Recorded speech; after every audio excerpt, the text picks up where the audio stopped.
চলমান ডিজেল সংকট বাংলাদেশকে আসলে কতটুকু ভোগাবে এবং আমাদের পরবর্তী করণীয় কী তা নিয়েই আমাদের আজকের পর্বের আলোচনা। বাংলাদেশে যদি একটি অস্থায়ী অথবা স্থায়ী ডিজেল সংকট তৈরি হয় তাহলে আমরা কিভাবে সেটা মোকাবেলা করব এবং তার পূর্ব প্রস্তুতি কেমন থাকা উচিত তা নিয়ে এখনোই চিন্তা করার সময়। বর্তমানে যে অবস্থা তাতে ডিজেল সংকট পরিবহন, বিদ্যুৎ উৎপাদন এবং শিল্প খাতকে মারাত্মকভাবে ক্ষতিগ্রস্ত করছে। সরকার ইতোমধ্যেই রেশনিং ব্যবস্থা চালু করেছে, ফলে পাম্পে দীর্ঘ লাইন এবং সরবরাহ ঘাটতি দেখা দিচ্ছে। বর্তমান অবস্থায় ডিজেলের প্রতি আমাদের নির্ভরতা কমানোর কোনো বিকল্প নেই।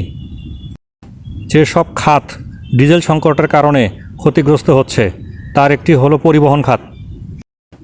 বাস, ট্রাক এবং লঞ্চে ডিজেলের ব্যবহার বেশি, সংকটের কারণে ভাড়া বৃদ্ধি এবং পরিবহন ব্যাহত হচ্ছে। বিদ্যুৎ উৎপাদন, অনেক পাওয়ার প্ল্যান্ট ডিজেল এবং ফার্নেস অয়েল নির্ভর, সংকটে কিন্তু লোডশেডিং বৃদ্ধি পাচ্ছে। শিল্প খাত, গার্মেন্টস এবং ক্ষুদ্র শিল্পে উৎপাদন কমে যাওয়ার আশঙ্কা তৈরি হচ্ছে, ফলে রপ্তানি আয় হ্রাস পাচ্ছে।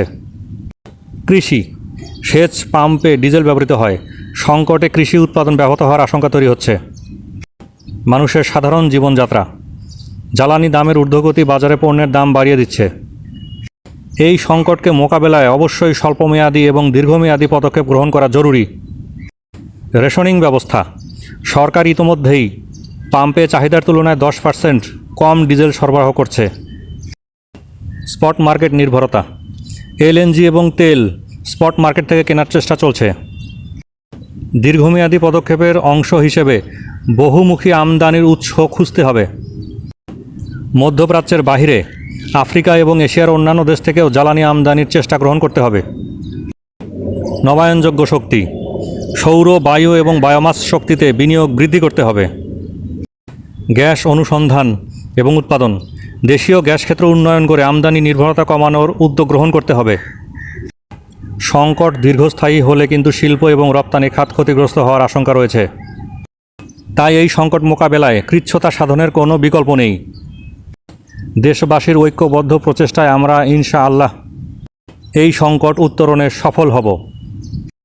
তবে বাঙালির যেটা চিরাচরিত স্বভাব, অর্থাৎ সংকটে পণ্য মজুতকরণ, এই ধরনের আত্মঘাতী কৌশল থেকে বের হয়ে আসার কোনো বিকল্প নেই।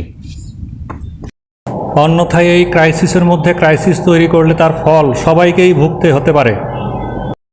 সুতরাং প্রিয় দর্শক, আসুন ঐক্যবদ্ধ থেকে আমরা এই সংকট মোকাবেলায় সফলতা অর্জনের চেষ্টা করি। প্রকৌশলী আহসান।